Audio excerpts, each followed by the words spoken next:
Salve, salve, nação corintiana! Bora para mais um giro de notícias no canal do Mineirinho? Pessoal, todos os dias vídeos novos sobre o mercado da bola, bastidores, política do futebol, pós-jogo. Mas antes, quero pedir você que acompanha o nosso trabalho, que deixa aqui no canal um comentário, deixa um like, deixa a inscrição, ativa a notificação, porque isso é importantíssimo para o YouTube entender que vocês estão gostando do nosso trabalho e recomendar o nosso trabalho para toda a nação. Então, bora juntos conferir o vídeo? Vai visitar o Criciúma, né? No Heriberto Russi, lá no estádio, lá em Santa Catarina, né? Então, Coringão, 47 pontos, encosta no G7. Eu falei esses dias para vocês. Falei, eu não vou torcer para o Cruzeiro. Sou sincero. Falei, quero que se exploda. Sou sincero.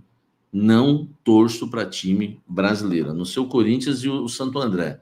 Santo André, e quando joga Corinthians e Santo André, é sempre Corinthians. E nem ligo muito pro Santo André também, mas para não falar que eu nunca torci para time nenhum fora o Corinthians, eu torci pro Santo André.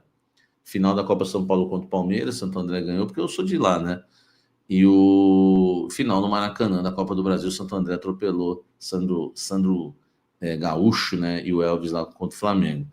Eu só torço pro Coringão, não torço para time brasileiro. Eu falei que eu não ia torcer e que o Corinthians buscasse o G7. E ainda, né? É que não dá para colocar esperanças no Botafogo, né? Então é melhor começar a focar no G7. O Corinthians está, meu amigo, muito vivo na disputa do G7. Muito vivo, muito vivo mesmo, tá? Então Corinthians que hoje entrou em campo. Vamos lá para nossa análise, né? Vamos para nossa análise do jogo. Peço para vocês deixarem o like aí. Os ternos ficaram da hora, Samir, Sivaldo, Lorinaldo, tá aqui, ó. Esse aqui eu gostei, hein? Esse aqui ficou, ó. Aqui, tá aqui, ó. Hein? Vamos lá, vamos falar do jogo.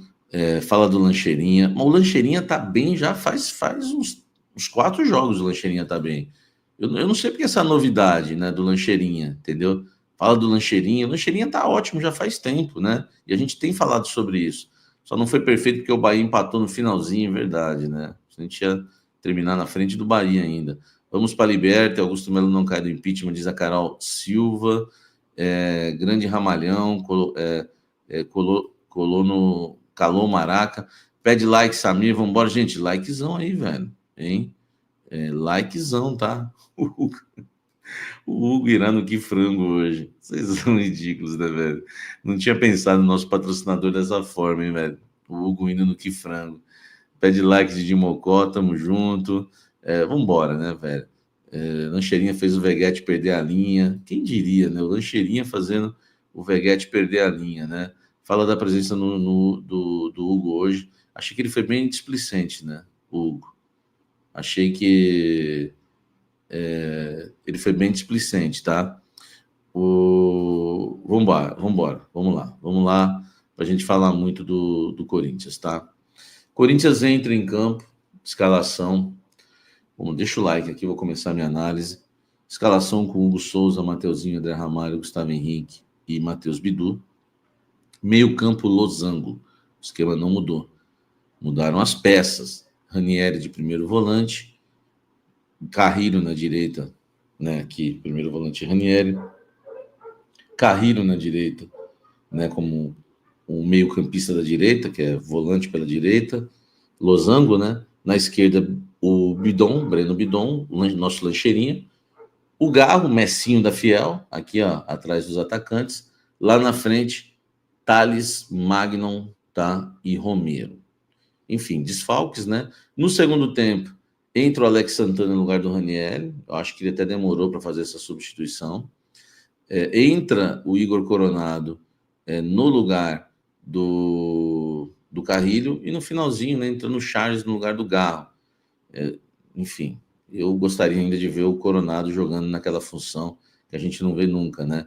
Mas deu para ver alguns minutinhos no final, mas não deu nem para sentir o gostinho, tá? E no final também ele muda, né? Muda os dois atacantes, muda o ataque com Pedro Raul e Pedro Henrique. Aí é para ganhar o elenco, pôr todo mundo para jogar, deixar todo mundo feliz. Enfim, são Essa Fala, nação corintiana, tudo jóia? Gente, novamente de volta no canal, trazendo para vocês um giro de informações do Corinthians. Sei que vocês já estão aguardando, está esperando já há algum tempo eu trazer a análise do jogo, mas chegou a hora. Vamos falar um pouquinho dessa vitória do Timão aí por 3-1 sobre o Vasco da Gama na Neoquímica Arena. Desde 2017 que o Corinthians não conseguia 6 vitórias consecutivas. Então, o Corinthians alcançou ontem. O técnico Ramon Dias foi ineficiente nas Copas, né? Na hora que o Corinthians precisou, infelizmente, ele não foi o necessário para o Corinthians, que era ter solução, ter recurso, né? De fazer as substituições corretas, de pegar e escalar o time correto. Ele acabou errando muito e por isso o Corinthians acabou sendo desclassificado da Copa do Brasil e também da Sul-Americana. Mas vamos dar um mérito pro Ramon Dias.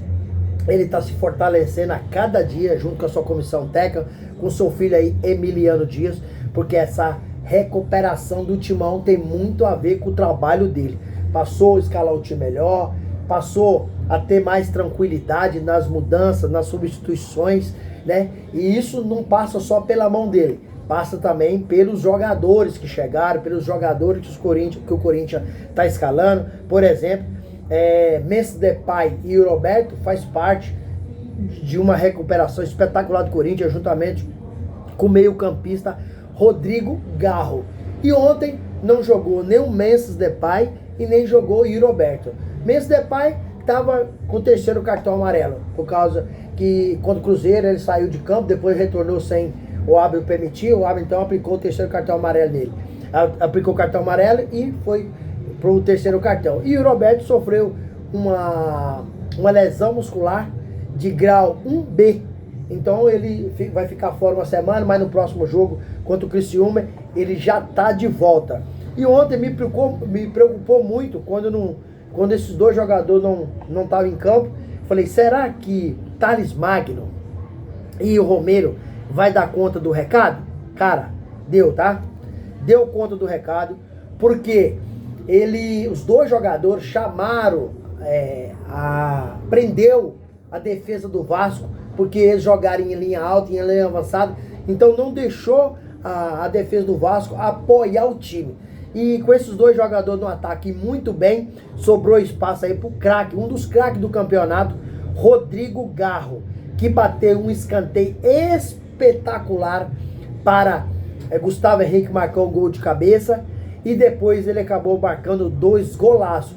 E um momento antes, numa bola cruzada, como ele subiu um pouco fora do tempo da bola, ele acabou perdendo um gol de cabeça. Senão, ontem ele teria marcado 3 gols. O Corinthians amassou o Vasco, uma vitória muito merecida, porque o Corinthians jogou muito bem. Gustavo Henrique jogou bem, né? Aquele gol de cabeça, ele é grandalhão, subiu e marcou aquele golaço. Depois que os 2 gols do Rodrigo Garro, para mim o Corinthians eliminou a partida só no primeiro tempo. Corinthians no 3º gol trocou aí 14 passes para marcar o 3º gol. Então você mostra isso, que o time está preparado, o time está consciente, né? Então quando o Timão estava em 3 competições, né, Rodrigo Garro eu estava sentindo que ele estava desgastado e não estava evoluindo bem o futebol dele. Porque na temporada o Rodrigo Garro tem 12 gols, 14 assistências. Então um jogador muito técnico, muito habilidoso. Essa recuperação do Corinthians, por que eu estava preocupado? Porque o Memphis Depay e o Roberto jogaram. Estava preocupado porque esses 3 caras, Rodrigo Garro, Roberto e Memphis Depay, eles foram fundamental para o Corinthians fazer essa arrancada aí do campeonato de 6 vitórias consecutivas, de uma zona de rebaixamento, hoje aí lutando, brigando para uma pré-Libertadores e de forma automática ir para a Copa do Brasil. Infelizmente o Corinthians não classificou para a Copa do Brasil, ano que vem até hoje. Se conseguir a vaga na Libertadores, vai para a Copa do Brasil, porque quem disputa a Libertadores, quando sai da Libertadores, vai para a Copa do Brasil direto. Então, o Corinthians não deixou o Vasco jogar. O Corinthians jogou muito bem, com as linhas avançadas. O meio de campo do Corinthians, a gente tem que dar um destaque aqui. Eu quero até dar um destaque para o André para Carrídio e Bidon. Fizeram uma marcação espetacular, uma marcação, tomou conta do meio campo do Corinthians. O time do Vasco não teve como jogar. Para mim, outro destaque importantíssimo foi André Ramalho e Gustavo Henrique. Eles não perderam uma jogada. Cara, que jogo espetacular do Corinthians. A torcida com 40 e tantos mil vibrou, cantou, apoiou o time. E também o futebol do Ranieri, que está sendo resgatado pelo técnico Ramon Dias, cresceu demais. Ele faz uma cobertura sensacional ali na frente da defesa. Então a defesa consegue jogar no desafogo, consegue jogar mais tranquilo. Como o André Ramalho é mais técnico, então ele sai jogando, fazendo lançamento. Enquanto o Cruzeiro fez um lançamento espetacular para o Roberto marcar um golaço. Então o Corinthians cresceu muito. E ontem, quando o técnico Ramon Dias acabou tirando algum jogador e colocou Pedro Raul e Pedro Henrique, isso foi só mesmo para dar uma moral pro jogador, pros atletas. Porque ontem o Corinthians acabou levando aquele primeiro gol do Vasco no segundo tempo, mas tá faltando 10 minutos para terminar o jogo. E eu ainda acho, sou um amante do futebol, da técnica refinada, da habilidade do goleiro Hugo Souza, que o Corinthians precisa fazer a contratação o quanto antes possível. E só tem até dia 30. Passou de dia 30 de novembro, já abre concorrência para outros times contratá-lo. E o Corinthians está aí numa luta com o Flamengo para fechar esse negócio. O Flamengo não aceita as garantias do Corinthians. E o Timão está no contrato que pode pagar de 4 parcelas de 200 mil euros cada. Duas em 2025 e 2 em 2026. Mas, se o Flamengo não aceita, o Corinthians só tem duas opções. Ou faz o pagamento à vista dessa parcela, né, de 4 milhões de 800 mil euros, que dá 4 milhões e 800 mais ou menos, ou o Corinthians aciona na justiça para o Flamengo cumprir o que está escrito no contrato. Isso está escrito no contrato.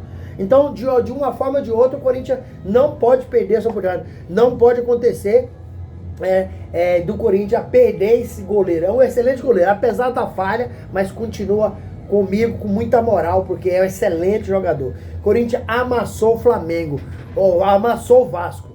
Amassou o Vasco não tinha o que fazer ontem, então foi uma vitória maestral. E agora o Corinthians, o próximo jogo é contra o Criciúma. O Corinthians tem toda a chance de ganhar do Criciúma, até porque Memphis Depay e o Roberto já estarão neste jogo. E o Roberto recuperado de lesão e Memphis Depay cumpriu a suspensão, vai voltar contra o Criciúma. O Corinthians depois pega o Bahia em casa, que tem chance de ganhar, porque o Bahia tá oscilando, altos e baixos, e fecha dia 8 de dezembro contra o Grêmio, lá em Porto Alegre. Então são jogos muito possíveis do Corinthians ganhar. Tem que aproveitar a boa fase e continuar fazendo essa sequência de vitória para o Corinthians classificar para a Copa Libertadores e automaticamente ir para a Copa do Brasil e salvar um ano de um rebaixamento para um ano de classificação para uma competição internacional. E aí, fiel, o que vocês acharam do jogo de ontem? Gostaram? Qual é a opinião de vocês? Concorda com as modificações que Ramon Dias fez ou não? O gol que o Hugo Souza tomou foi falha dele ou você analisa, acha que não? Qual é a opinião de vocês? Deixa aqui no canal um comentário, um like e ativa a notificação, porque todo dia eu gravo conteúdo e o YouTube recomenda para toda a nação corintiana. Sem mais delongas, até o próximo vídeo. Tchau, tchau.